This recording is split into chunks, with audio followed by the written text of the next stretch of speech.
सगळ्यांना नमस्कार। राष्ट्रीय शैक्षणिक धोरण 2020 अंतर्गत मी आज आपणाशी शाळा समूह आणि स्थानिक प्रशासन या विषयावर हितगुज करणार आहे। राष्ट्रीय शैक्षणिक धोरण 2020 मध्ये गुणवत्तापूर्ण शिक्षणासाठी शाळा समूह योजनेच्या अंमलबजावणीविषयी सूचना देण्यात आलेल्या आहे। एकमेका सहाय्य करू अवघे धरू सुपंथ या सहकार तत्वाचा उपयोग शिक्षण विभागात आपल्याला आता करून घ्यायचा आहे। मुळामध्ये शाळा समूह आणि स्थानिक प्रशासनाचा विचार येण्यामागची पार्श्वभूमी आपल्याला सुरुवातीला समजून घ्यावी लागेल।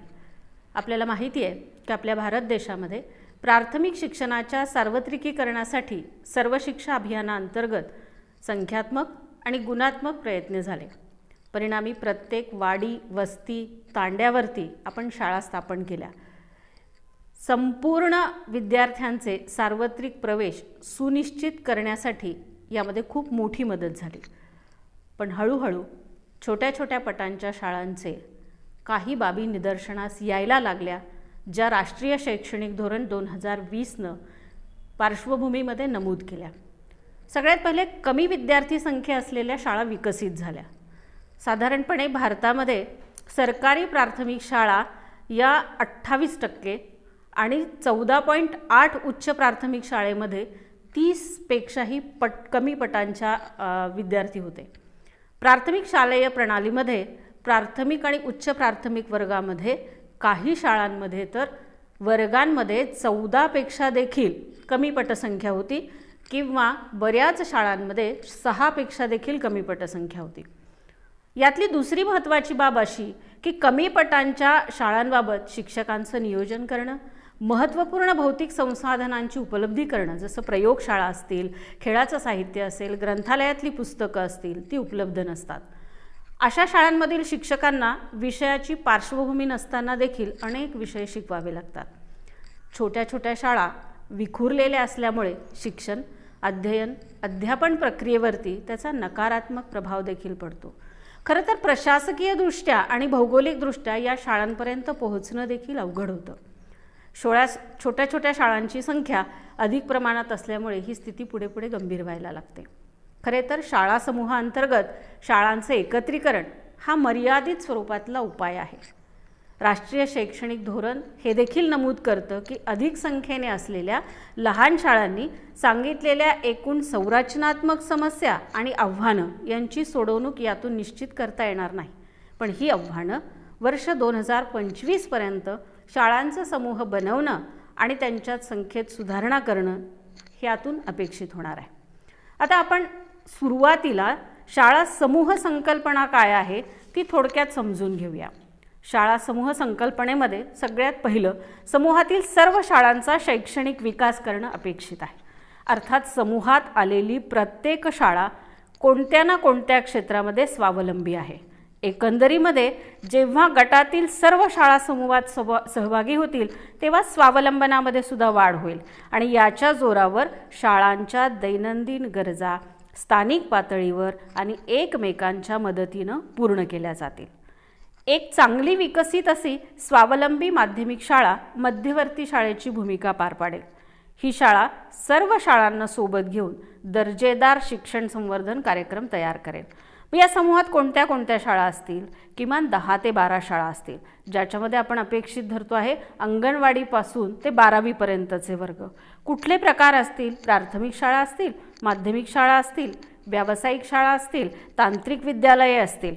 मुळामध्ये सर्व मुलांना भौतिक आणि मानवी संसाधनं एकत्रित करून गुणवत्तापूर्ण आणि दर्जेदार शिक्षण देण्यासाठी शाळा समूह तयार करणं अपेक्षित आहे। शाळा समूहामध्ये आर्थिक प्रशासकीय अध्यापनशास्त्रीय उद्देशांनी एकत्रित यायचं, संख्यात्मक आणि गुणात्मक सुधारणा करायच्या। या सुधारणांचा परिणाम शिक्षण प्रणालीमध्ये सुद्धा झाला पाहिजे। शिक्षण प्रणालीत सुद्धा सुधारणा होऊन संसाधनाच्या सामायिकीकरणाच्या चौकटीत राहून हा विकास या ठिकाणी अपेक्षित आहे। शाळा समूहाचा उद्देशच मूलतः उपलब्ध संसाधनाचा पूर्ण क्षमतेने उपयोग, समूहातील शाळांचं अधिक कामकाज, समन्वय, नेतृत्व, शासन आणि व्यवस्थापन अधिक प्रभावीपणे करणे असं आहे। मग या शाळा समूहामध्ये कार्य नेमकं कोण करणार आहे? अर्थातच शाळा समूहामध्ये मुख्य जबाबदारी ही मध्यवर्ती शाळेच्या मुख्याध्यापकांची असेल. त्यांच्यासोबत असतील पदवीधर शिक्षक आणि केंद्रातील प्राथमिक सर्व शाळा.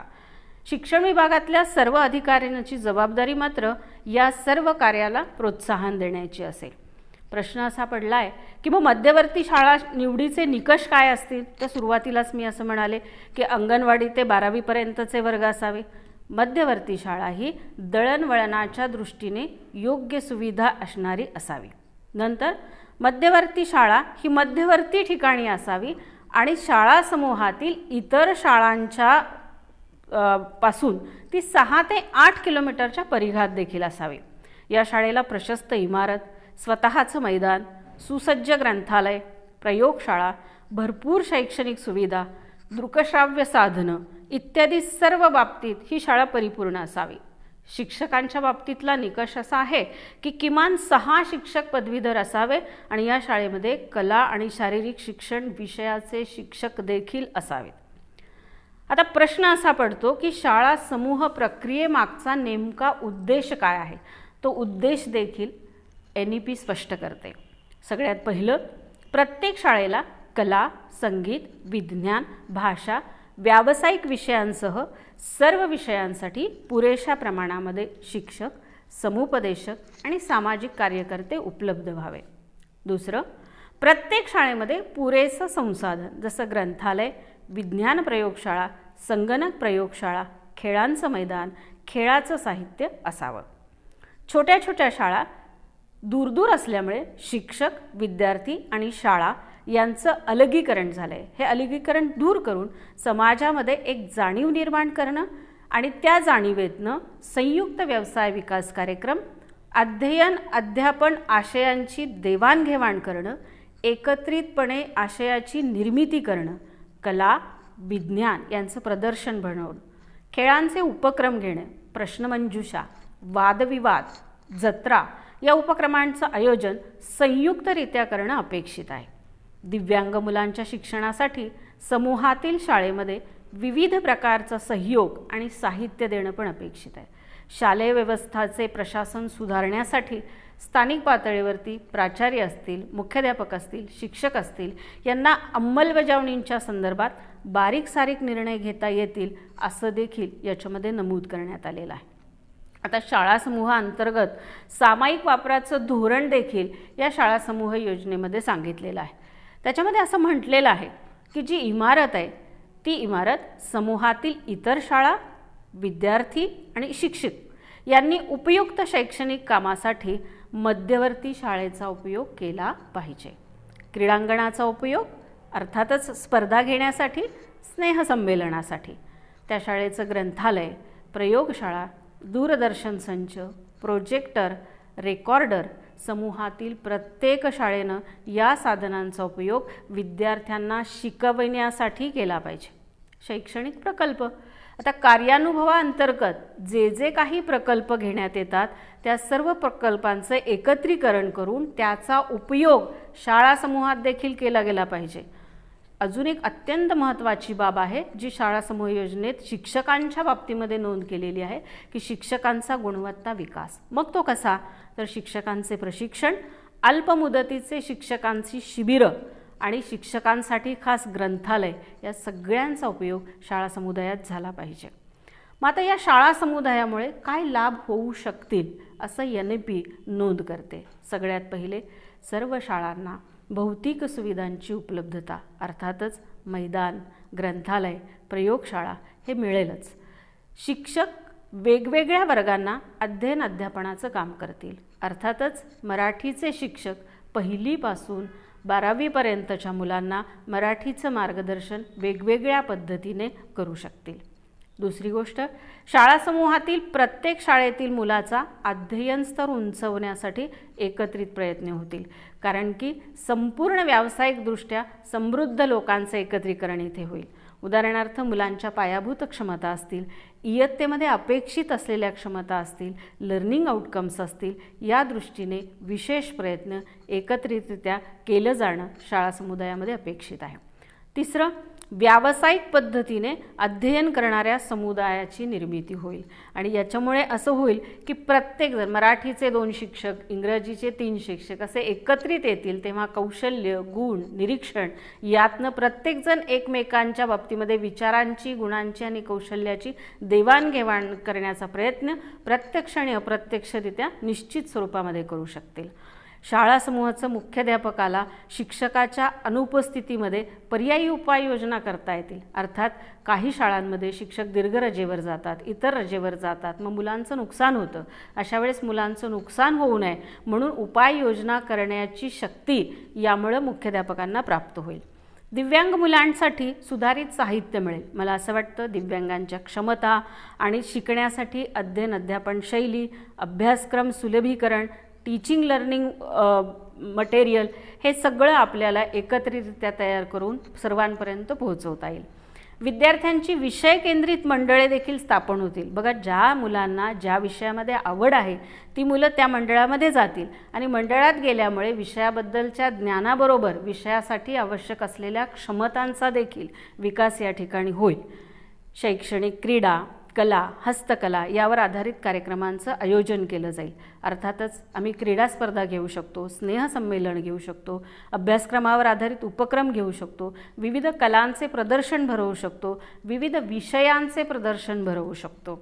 आणखी एक गोष्ट चांगली की माहिती तंत्रज्ञानाचा परिणामकारक उपयोग या ठिकाणी करता येऊ शकतो. उदाहरणार्थ कला, संगीत, भाषा, व्यावसायिक विषय आणि शारीरिक शिक्षण यासारखे विषय संपूर्ण शाळेमध्ये नसतात, हे शिक्षक पण उपलब्ध नसतात. अशा शिक्षकांचे माहिती तंत्रज्ञानाच्या साधनांचा उपयोग करून आपल्याला ऑनलाईन वर्ग घेता येतील.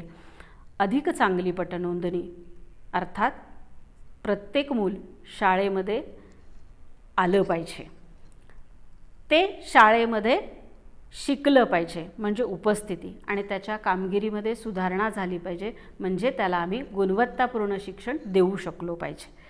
शाळा समूह व्यवस्थापन समित्या याच्यामध्ये स्थापन झाल्यामुळे प्रभावी आणि सुधारित शासन, संनियंत्रण, देखरेख, नवोपक्रम आणि स्थानिक हितधारकांकडून पुढाकार या बाबतीत देखील वाढ निश्चित शाळा समूह झाल्यामुळे होऊ शकते.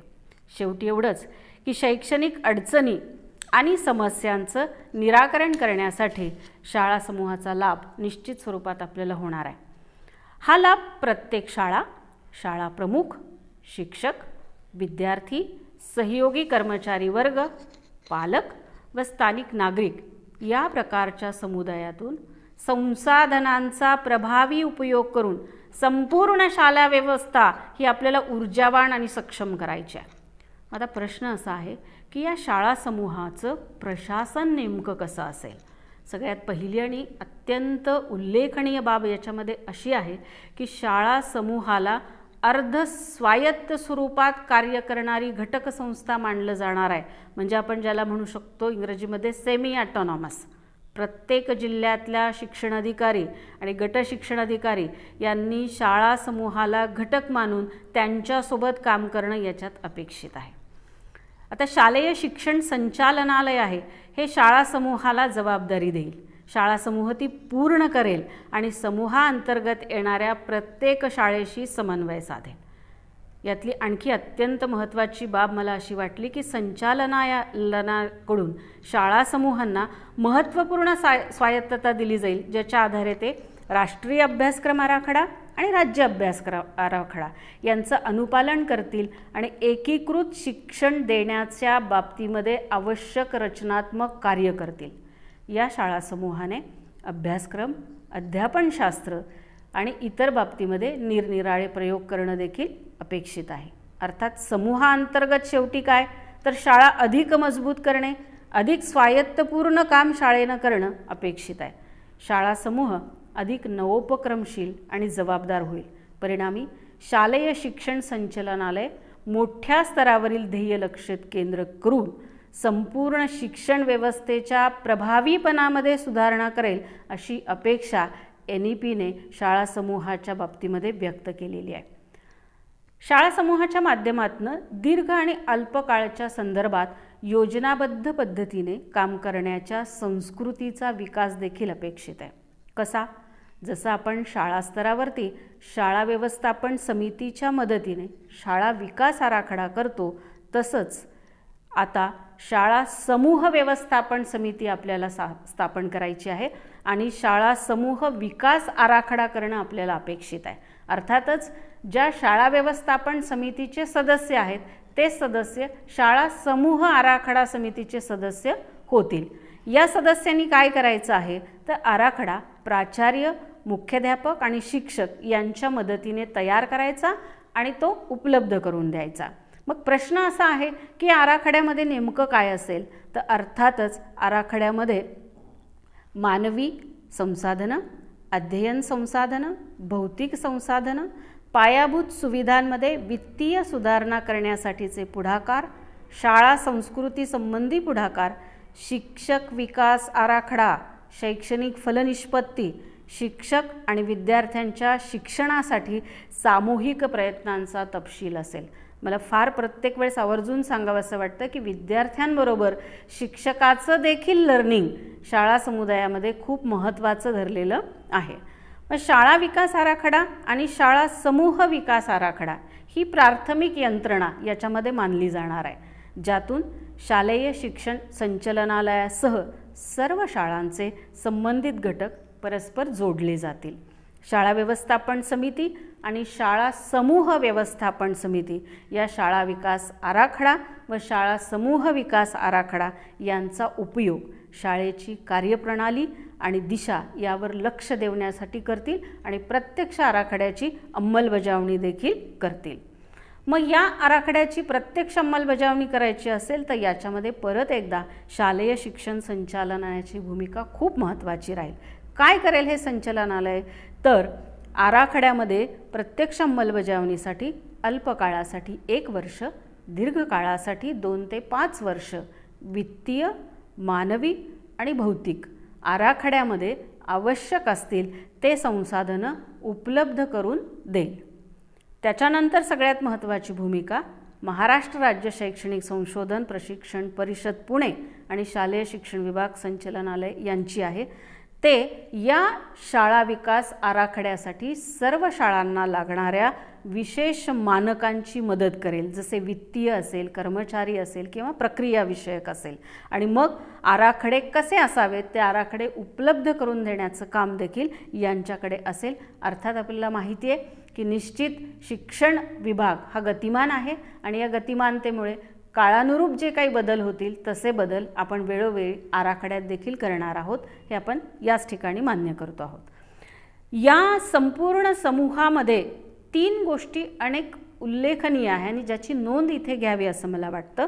संपूर्ण देशामध्ये 1 खाजगी शाळा आणि 1 सरकारी शाळा एकमेकांना जोडल्या जातील, ज्यातून परस्पर सहकार्य व सकारात्मक ताळमेळ वाढेल. या जोडलेल्या शाळा एकमेकांना भेटतील, एकमेकांकडून शिकतील आणि शक्य झाल्यास एकमेकांच्या संसाधनांची देवाणघेवाण देखील करतील. दोन्ही प्रकारच्या शाळांचे सर्वोत्तम उपक्रम, सर्वोत्तम कृती यांचं दस्तऐवजीकरण केलं जाईल आणि जेव्हा गरज पडेल तेव्हा प्रसंगी त्याचं वितरणही केलं जाईल. 2 गोष्टी आणखी फार महत्त्वाच्या आहे. एक बालभवनची स्थापना आणि दुसरी सामाजिक चेतना केंद्र. बालभवन म्हणजे काय, तर प्रत्येक राज्य आणि जिल्ह्याच्या ठिकाणी शाळा समूहामध्ये बालभवन स्थापना अपेक्षित आहे, जिथे सगळी मुलं साधारण आठवड्यातनं 1 दिवस किंवा शक्य झाल्यास शनिवारी किंवा रविवारी कला, खेळ, व्यवसायासंदर्भात उपक्रमामध्ये सहभागी होतील. शाळा समूहाचा एक भाग देखील बालभवन असू शकतं. आता शाळा ही सर्व समाजासाठी सन्मान आणि उत्सवाचं ठिकाण असायला हवं. एक संस्था म्हणून शाळेची समाजात ओळख निर्माण व्हायला पाहिजे. शाळेचा स्थापना दिवस यांसारखे महत्त्वपूर्ण दिवस शाळेनं समाजासोबत साजरे केले पाहिजे. या दिवशी शाळेच्या माजी विद्यार्थ्यांची यादी प्रसिद्ध करून त्यांचा सन्मान केला पाहिजे. तसंच ज्या वेळेस आमच्या शाळा बंद असतील त्यावेळेस बंद असलेल्या शाळांच्या भौतिक सुविधांचा वापर समाजाच्या बौद्धिक, सामाजिक व स्वयंसेवी उपक्रमांच्या आयोजनासाठी वा सामाजिक एकत्रीकरणासाठी केला पाहिजे. त्यामुळे शाळा एक सामाजिक चेतना केंद्र म्हणून त्याचा उपयोग होऊ शकतो. आता या सर्व बाबी आपण शाळा समुदायामध्ये पाहिलेला आहे. जेव्हा आपण सर्व महाराष्ट्रातली माणसं हे ऐकतो तेव्हा शाळा समूहाच्या बाबतीत महाराष्ट्राच्या शैक्षणिक इतिहासाचा विचार जर आपण केला तर महाराष्ट्रामध्ये शाळा समूह योजना 1969-70 सुरू करण्यात आली होती, परंतु त्याची व्यापक स्वरूपामध्ये अंमलबजावणी झाली नाही. तसं पाहिलं तर कोठारी आयोगामध्ये 1964-65 याचा उल्लेख करण्यात आलेला होता आणि 68च्या शैक्षणिक धोरणात याबाबत सूचित करण्यात आलेलं होतं. महाराष्ट्र राज्य शैक्षणिक संशोधन व प्रशिक्षण परिषद पुणे यांनी 1969ला प्रत्यक्ष कार्याला सुरुवात पण केली होती आणि अंदाजे 132 शाळा समूह त्यावेळेस आपल्या राज्यामध्ये कार्यरत होते. पुढे 1974पर्यंत जिल्ह्याच्या प्रत्येक तालुक्यात 400 शाळा समूह तयार करण्याचं उद्दिष्ट आपण 5व्या पंचवार्षिक योजनेमध्ये ठरवलं देखील होतं. त्याच्यानंतरचं एक चांगलं पाऊल ज्याची नोंद आपण घेऊ शकतो, या संदर्भाने राज्य शासनाने दिनांक 14 नोव्हेंबर 1994ला समूह साधन केंद्र स्थापन करण्याबाबत शासन निर्णय मंजूर केलेला होता आणि याच शासन निर्णयानुसार उपस्थिती आणि गुणवत्ता सुधारण्यासाठी एका केंद्रीय प्राथमिक शाळेची निर्मिती करण्याचं निश्चित केलं होतं. त्यानुसार राज्यामध्ये 6170 केंद्रांची निर्मिती स्थानिक स्वराज्य संस्थेच्या शाळांसाठी करण्यात आलेली होती आणि प्राथमिक शाळेतील वरिष्ठ पदवीधर शिक्षकाची नेमणूक आपण केंद्रप्रमुख म्हणून केली. आता थोडंसं केंद्रप्रमुखांच्या कार्याकडे या शासन निर्णयामध्ये काय सांगितले त्याच्याकडे प्रकाश टाकूया. केंद्रामधील शैक्षणिक आणि प्रशासकीय कामकाजामध्ये सुसूत्रता आणणे, मासिक व वार्षिक उद्दिष्टानुसार नियोजन तयार करणे, शिक्षणाचे वैश्विकीकरण आणि गुणवत्ता सुधारण्यासाठी पाठपुरावा करणे, शिक्षकांच्या व्यावसायिक व शैक्षणिक विकासासाठी मासिक बैठकांचं आयोजन करणे, शिक्षकांच्या शैक्षणिक कामकाजाचं मूल्यमापन करणे.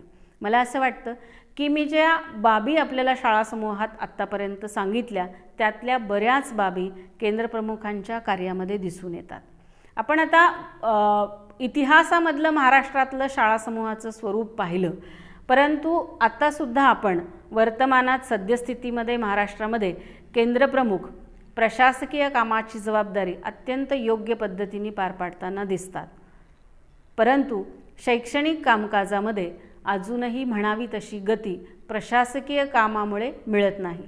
तर या दोन्ही कामांमध्ये सक्षमीकरण व्हावं म्हणून आपल्या महाराष्ट्र शासनाने अनेक सक्षमीकरणाचे प्रयत्न केलेले दिसतात आणि म्हणून आज आपल्याला केंद्रप्रमुख वाडी वस्ती तांड्यावरील समाज सहभाग, शाळा व्यवस्थापन समितीचा सहभाग घेताना सक्षमपणे काम करत असताना दिसून येतात.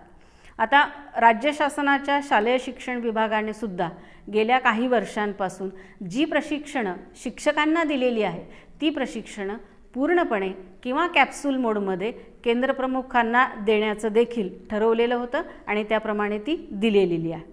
त्याच्यानंतरचा एक महत्त्वाचा मुद्दा ज्याचा उल्लेख या ठिकाणी मला करावासा वाटतो, युनिसेफच्या मदतीने शासनाने आकांक्षित जिल्ह्यांसाठी केंद्रप्रमुख सक्षमीकरणाचा कार्यक्रम 2011 ते 2015 या कालावधीमध्ये प्रायोगिक स्वरूपामध्ये घेतलेला होता. त्यामागचा उद्देशच मुळात हा होता की केंद्रप्रमुखांना शैक्षणिक कामकाजात सुधारण्यामध्ये मदत व्हावी आणि गुणवत्ता वाढीसाठी हेतुपुरस्सर उपक्रम त्यांना राबविता यावे.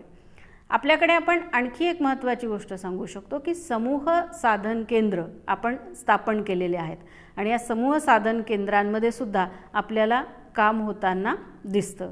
समूह साधन केंद्रामध्ये आपण नवोपक्रम, केंद्र व तालुका स्तरावरील विविध स्पर्धा, शिक्षकांच्या अध्ययन अनुभव विचारांची देवाणघेवाण, प्रयोगशील शाळांचे विविध प्रयोग, शिक्षक व्यक्तिमत्व विकासात भर घालणाऱ्या विविध विषयांवरती चर्चा आणि शिक्षण परिषदांमधनं आपण घेत आहोत. भाषा गणित पेटी, विज्ञान गणित विषयाचं रंजक पद्धतीने अध्ययन निष्पत्तीसाठीचं काम, तंत्रस्नेही शिक्षकांचा मोठ्या प्रमाणावरती उपयोग, ज्ञानरचनावादी शाळा, बोलक्या भिंती, समाजाचा शाळेत सहभाग, अनेक शाळा व्यवस्थापन समितीचं प्रभावी कार्य, या सर्व बाबींचा उहापोह शिक्षण परिषदांमधनं होतो, तालुका गुणवत्ता कक्षातनं होतो, जिल्हा गुणवत्ता कक्षातनं होतो आणि या सर्व कृतींमधून केंद्रप्रमुखांचं शैक्षणिक नेतृत्व तयार होत असतं असं चित्र आम्हाला राज्यामध्ये दिसतंय. या ठिकाणी अजून एक आवर्जून उल्लेख मला करावासा वाटतो की आपल्या मिपा संस्था औरंगाबाद अंतर्गत केंद्रप्रमुखांना 2017 साली शालेय नेतृत्वाचं प्रशिक्षण दिलं गेलं, ज्यामध्ये शालेय नेतृत्वाच्या संकल्पनेसह आमचे केंद्रप्रमुख शाळा भेट, वर्ग भेट, मूल भेट या सर्व संकल्पना प्रात्यक्षिकासह शिकले, त्यांनी समजून घेतल्या आणि परिणामी आमच्या शाळांचं शैक्षणिक कामकाज देखील सुधारायला लागलं. त्याच्यानंतर एका कार्यक्रमाचा उल्लेख करावा लागेल, तो म्हणजे सगुण विकास कार्यक्रम. या सगुण विकास कार्यक्रमाअंतर्गत आपण 2 शाळांची जोडणी केली. 2018-19ला PGI उंचावण्यासाठी सहकार्यातून गुणवत्ता विकास या कार्यक्रमाअंतर्गत 50% शाळा आपण सुरुवातीला जोडल्या. हळूहळू जिल्ह्यातील सर्व शाळांच्या जोडणीचा प्रयत्न आपण केला.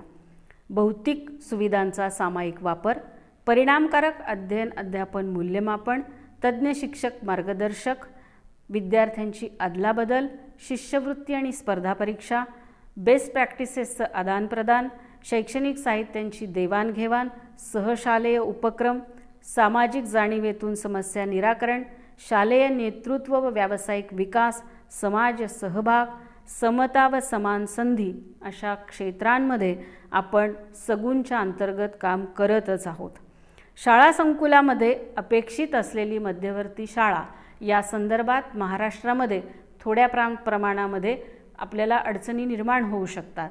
जसे आमच्याकडे कनिष्ठ महाविद्यालय वेगळी आहेत, काही माध्यमिक शाळा वेगळ्या आहेत, काही प्राथमिक शाळांना माध्यमिक शाळा जोडल्या गेलेल्या आहेत. तरी देखील शाळा संकुलासाठी जेव्हा आम्हाला तयारी करायची असेल तेव्हा काही शक्यता मी आपल्यासमोर मांडण्याचा प्रयत्न करते आहे की राष्ट्रीय शैक्षणिक धोरणामध्ये शाळा समूहामध्ये माध्यमिक शाळा ही शाळा महत्त्वपूर्ण शाळा आहे.